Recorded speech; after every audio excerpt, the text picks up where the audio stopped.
तो प्यारे विद्यार्थियों, आज हम पढ़ेंगे समपटल सर्वेक्षण। क्या पढ़ेंगे? समपटल सर्वेक्षण, जो कि बीए के अंदर भी होता है और 12th क्लास के अंदर भी होता है। तो समपटल सर्वेक्षण के अंदर कुछ इंस्ट्रूमेंट है जो महत्वपूर्ण है, जो कि सर्वे के अंदर है उसमें प्रयुक्त किया जाता है। ठीक है, तो सबसे पहले क्या करेंगे, हम इस इंस्ट्रूमेंट के बारे में समझेंगे, ये कौन सा इंस्ट्रूमेंट क्या काम आता है। ठीक है, तो सबसे पहले क्या होता है, ये जो आपको दिखाई दे रही है, इसको बोलते हैं त्रिपाद। त्रिपाद का उपयोग किया जाता है कि जो ये समपटल टेबल है तो इसके ऊपर लगाने के लिए। ठीक है, और ये हमारा एक समपटल टेबल है जिसके ऊपर चार्ट लगाया जाता है और जितने भी हमें जो भी ऑब्जेक्ट लिया जाता है इसकी सहायता से लिया जाता है। ठीक है, और आगे है एक ये चार्ट जिसके ऊपर हम पूरा ये डायग्राम बनाएंगे, जो ऑब्जेक्ट ले रहे हैं, जिसका भी हमें सर्वे करना है उसको बनाएंगे। उसके बाद ये है, इसको बोलते हैं साउल पिंड। क्या बोलते हैं? साउल पिंड। साउल पिंड का उपयोग है जो एक तो चार्ट के ऊपर सेंटर लेने के लिए, और एक जो ये इसके नीचे जो यहाँ जो नीचे जो जहाँ से हम दूरी लेंगे उस सेंटर लेने के लिए इसका प्रयोग है वो किया जाता है। इसका नाम क्या है? साउल पिंड। ठीक है, और दूसरा इंस्ट्रूमेंट है ये,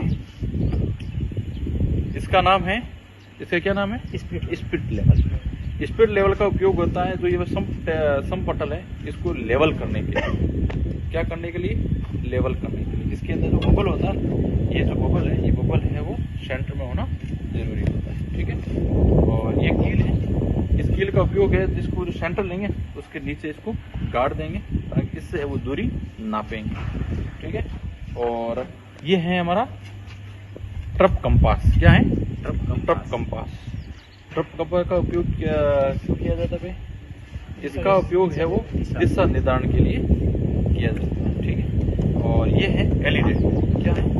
एलिडेट। इसका जो ये है, ये इसको बोलते हैं ऑब्जेक्ट वेव। क्या बोलते हैं? Object wave. ठीक है, और ये है, इसको बोलते हैं आइज वेव, यानी इसकी सहायता से देखते हैं। मान लीजिए कोई भी हमें एक ऑब्जेक्ट लेना है, तो ऑब्जेक्ट ये जो इसके अंदर धागा लगा होता है, ये धागा जो हम ओरिजिनल लेने जाए तो ये धागा होता है, घोड़ा होता है, घोड़े की पूंछ, उसका जो बाल होता है उसका जो धागा लगाया जाता है। ठीक है, और मान लीजिए कोई भी हमें ऑब्जेक्ट लेना है तो हमें क्या करना, इसके अंदर से देखना है, जो ये जो आई वैन है इसके अंदर से देखना है और धागे की सीध के अंदर ऑब्जेक्ट हमें दिखाई देना चाहिए।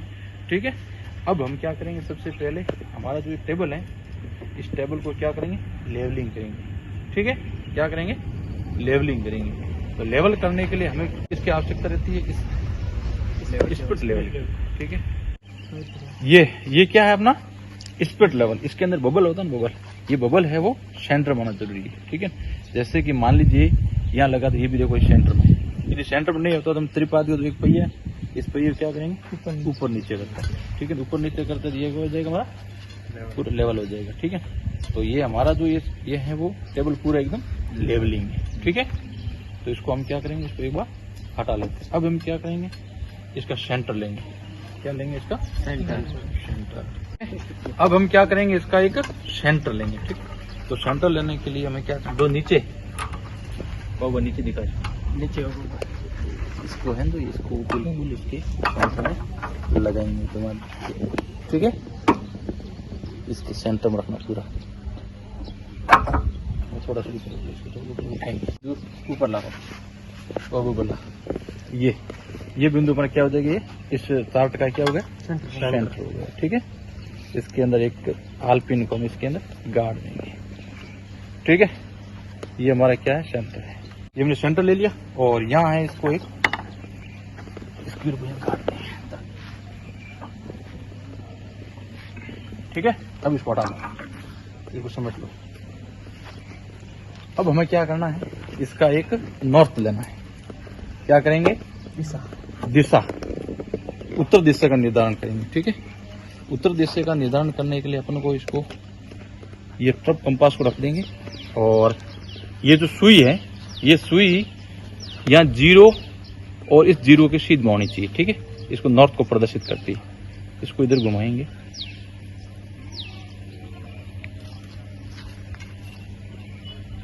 बिल्कुल सीध में 0 और 0 के सेंटर में होगी तो ये देखो ये उत्तर दिशा का क्या होगा, निर्धारण होगा। ठीक है, अब इसको क्या करेंगे, जो ये ऊपर वाला है इसको टाइट कस लेंगे। ठीक है, अब क्या करेंगे, इसके सहारे पेंसिल से एक नॉर्थ दिशा चॉइस कर लेंगे। ठीक, ये हमारी क्या होगी, ये नॉर्थ। ठीक है, उत्तर दिशा। ठीक है, एक स्केल पर बड़ी वाले के, और यहाँ एक तीर का निशान कर देंगे और यहाँ लिख देंगे एन। क्या लिखेंगे, एन का मतलब क्या होगा, नॉर्थ दिशा इधर। ठीक है, अब इसको भी हमें हटा लेना, इस दोनों इंस्ट्रूमेंट को अब थोड़ी देर के लिए हटा देना है। अब हमें क्या करना है, एलईडी को उठाना है, इसको हटा देना। अब मान लीजिए हमें जो भी ऑब्जेक्ट लेना है उस ऑब्जेक्ट पे है वो अपनों को इस जो ये है ना, ये इसको बोलते हैं रेंजिंग रोड। ये क्या है, रेंजिंग रोड। ठीक है, सर्वेडेंट बोलते हैं, सर्वेडेंट भी कह सकते हैं। ठीक है, तो मान लीजिए हमें उस कोने को लेना है। ठीक है, तो कहता है उस कोने पे ले जा, वो इसको लगा दे। नॉर्थ यानी कि उत्तर दिशा का निर्धारण हमने कर दिया है। अब हमें क्या करना है, एक आरएफ को लेना है। आरएफ का मतलब ये हुआ कि धरातल की दूरी और इस मानचित्र की दूरी को है वो कंपेयर कर सकें। अब उसके लिए हमने एक साधारणतः आरएफ ले लिया 1:100। ठीक है, 1:100 आरएफ का मतलब हुआ कि 1 सेंटीमीटर बराबर 100 सेंटीमीटर, यानी कि 1 सेंटीमीटर बराबर 100 मीटर 1 मीटर को प्रदर्शित करता है। 1 सेंटीमीटर बराबर 1 मीटर को प्रदर्शित करेगा। ठीक है, ताकि हमें ये दूरी निकालने में कोई परेशानी नहीं हो। अब हम सबसे पहले क्या करें, मान लीजिए हमारा वो ऑब्जेक्ट है उसको हमें लेना है, तो हमें क्या इस एलईडी को उठाना है और एलईडी को इसके पूरा जो हमारा सेंटर लिया था, जो आल्पिन हमने गाड़ी है, इस आल्पिन के टच में रखना है। और ये जो अपने आई वैन है, इस आई वैन और ये ऑब्जेक्ट वैन, इसके अंदर जो धागा लगा हुआ, इस धागे और जो हमें वो सर्वेडेंट दिखाई दे रहा है वो बिल्कुल एक लाइन में होना जरूरी है। ठीक है, तो मान लीजिए ये हमारा एक लाइन के अंदर हो गया है। अब हमें क्या करना है, ये दूरी मापनी है। जो ये सेंटर के अंदर हमने वो जो ये कील लगाई है, इस कील से वो दूरी मापनी है इस टैप की सहायता से। मान लीजिए हम मान के चलते हैं कि ये दूरी है 6 मीटर हो जाएगी। कितने मीटर, 6 मीटर की ये हमें दूरी है। 6 मीटर का मतलब क्या हुआ कि ये दूरी हमें है वो 6 मीटर का मतलब कितने खींचना पड़ेगा, 1 मीटर बराबर 1 सेंटीमीटर बराबर 1 मीटर है, तो हमें 6 सेंटीमीटर को ये मान करके एक आपको एक पॉइंट लगा देना है। मान लीजिए हमारा 6 सेंटीमीटर यहाँ हो रहा है, यहाँ हमें एक पॉइंट लगाना है और पॉइंट लगाने के बाद हमें यहाँ पर एक कोना बना देना है। ठीक है, इस तरह एक कोना बना देना है। अब हमारा दूसरा ऑब्जेक्ट लेना है। दूसरा ऑब्जेक्ट है जो दिखाई दे रहा है वो इस कोने से, जो ये गेट का कोना है। ठीक है, ये गेट है। यदि वो ऑब्जेक्ट हमें लेना है तो हमें वापस इस एलईडी को इस है जो आल्पिन के सहारे रखना है और इस लाइन के अंदर अपन को ये ऑब्जेक्ट लेना। ठीक है, ये बिल्कुल सही हमारा ऑब्जेक्ट हो गया। अब हमें ये क्या करनी है, इस टैप की सहायता से दूरी को मापना है। मान लीजिए ये हमारी दूरी है वो 7.5 मीटर हो गई। यहाँ आप 7.5 मीटर हमारी दूरी हो गई, तो हमें क्या करना है, एक लाइन खींच लेना है।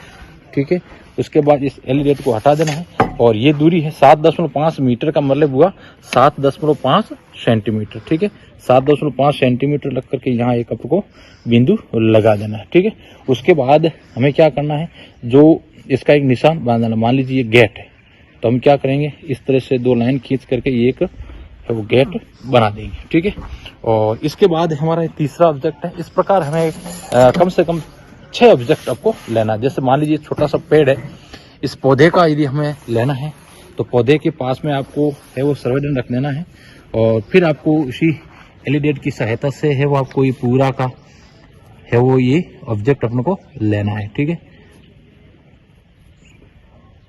मान लीजिए ऑब्जेक्ट ले लिया। ठीक है, अब हमें क्या करना है, एक लाइन खींच देनी है, इस एलईडी की सहायता से एक रेखा खींच देनी है और अब हमें क्या करना है, टैप की सहायता से ये दूरी को मापना है। मान लीजिए हाँ ये दूरी है वो 5 मीटर की हो गई। कितने मीटर की, 5 मीटर की ये दूरी होगी। तो हमें स्केल के अंदर 5 मीटर का मतलब हमारा आरएफ के अनुसार 5 सेंटीमीटर होगा।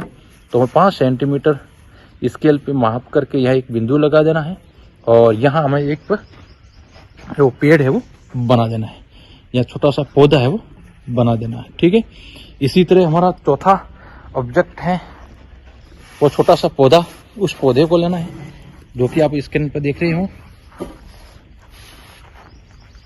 वो पौधा हमें लेना है। ठीक है, तो वापस हम इसी सहारे रखेंगे और ये हमारे पूरी शीट में हो जाएगा। हमें एक लाइन ये खींच लेनी है और वापस इसी को है वो अपने स्टेप की सहायता से इसको दूरी को मापना है।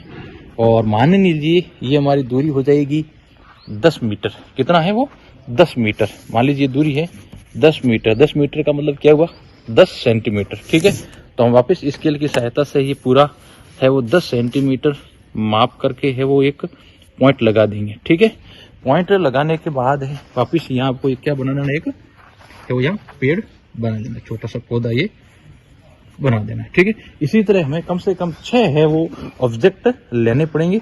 और ऑब्जेक्ट लेने के बाद है वो हमें क्या करना पड़ेगा, यानी माप के हमने सेंटीमीटर में बदल लिया है और सेंटीमीटर बदलने के बाद में डॉट लगा के जो जो आपने ऑब्जेक्ट लिए उसका चित्र भी हमने बना दिया। और बाकी जो ये लाइनें हैं उस लाइनों को आपको क्या करना है, रबड़ की सहायता से इसको काट देना है। ठीक है, उसके बाद है वो हमें एक यहाँ एक मापनी भी बनानी है। मापनी के लिए हम क्या करेंगे, 1 सेंटीमीटर बराबर है वो 1 मीटर को प्रदर्शित करता है, तो अपन को क्या करना है, एक 15 सेंटीमीटर है वो एक तरह एक 15 सेंटीमीटर की मापनी हमें बना देनी है। ठीक है, 15 सेंटीमीटर की और मापनी हमें बना देनी है। इसका 15 भाग भी कर सकते हैं और इसके 5-5 के 3 भाग भी हम कर सकते हैं। ठीक है, तो हम क्या करेंगे, 5-5 के 3 भाग कर लीजिए, 5, 10 और ये 15। ठीक है, और इस प्रकार है वो हमें इसको खींच देना है। ये हमारा हो जाएगा मीटर के अंदर। ठीक है, ये हैं 0, 10 और 0, 5 और ये 10। और इसको क्या करना है, हम छोटे छोटे 5 भागों के अंदर इसको विभाजित कर देना है। ठीक है, इसको 5, 1, 2, 3, 4 और ये 5। ठीक है, और इस प्रकार है वो हमें एक है वो मापनी को बना देना है। ठीक है ना, और यह मीटर के अंदर तो यह हमें लिखना है डेसीमीटर में, और 1 मीटर के अंदर कितना 10 डेसीमीटर होता है, तो ये 5 मीटर इसका मतलब 50 डेसीमीटर होगा। तो यहाँ 10, 20, 30, 40 और 50 लिख देंगे। ठीक है, और फिर आप इसको एक को छोड़ के एक ब्लैक भी कर सकते हो। ठीक है, ताकि ये मापनी आपकी अच्छी दिखे। ठीक है, और यहाँ आपको एक इंडेक्स बनानी है। क्या बनाना है, एक आपको इंडेक्स बनाना है। ठीक है, इस प्रकार आपको एक इंडेक्स बनाना है और इंडेक्स आपको यहाँ लिखना है इंडेक्स, और यहाँ लिखना है संकेत, यहाँ लिख देना आप ना। ठीक है, मान लीजिए सबसे पहला हम संकेत लिया था कोना, तो यहाँ लिखना दीवार का कोना। ठीक है, दीवार का कोना। और यहाँ हमने लिया था एक गेट, तो आपको यहाँ इस तरह गेट है वो बना देना है और यहाँ लिख देना गेट। यहाँ लिख देना, हमने पौधा लिया था तो यहाँ आप पौधा बना देना, यहाँ लिखना है पौधा। ठीक है, ये बना दिया। अब हमें क्या करना है, यहाँ आपको लिखना है, क्या लिखना है, समपटल सर्वेक्षण। यहाँ बड़े अक्षरों पे लिखना है समपटल सर्वेक्षण। ठीक है, और यहाँ आपको लिखनी है विधि। तो हमने है वो ये जो समपटल विधि ली थी वो है विकिरण विधि। कौन सी विधि, विकिरण विधि आपको लिखना है। ठीक है, उसके बाद में लिखना है स्थान। तो स्थान हम लिखेंगे ये कि महाविद्यालय के मैदान का है वो दाहिना भाग। कौन सा भाग है, दायां भाग। ठीक है, ये लिख देंगे। तो ये है आपकी सर्वेक्षण है, ये जो समपटल सर्वेक्षण है जो मैंने आपको बताया है। तो आपको ये अच्छा लगा है तो इस वीडियो को अधिक से अधिक स्टूडेंट तक पहुंचाएं ताकि वो भी है वो ये सीख सके। धन्यवाद, जय हिंद।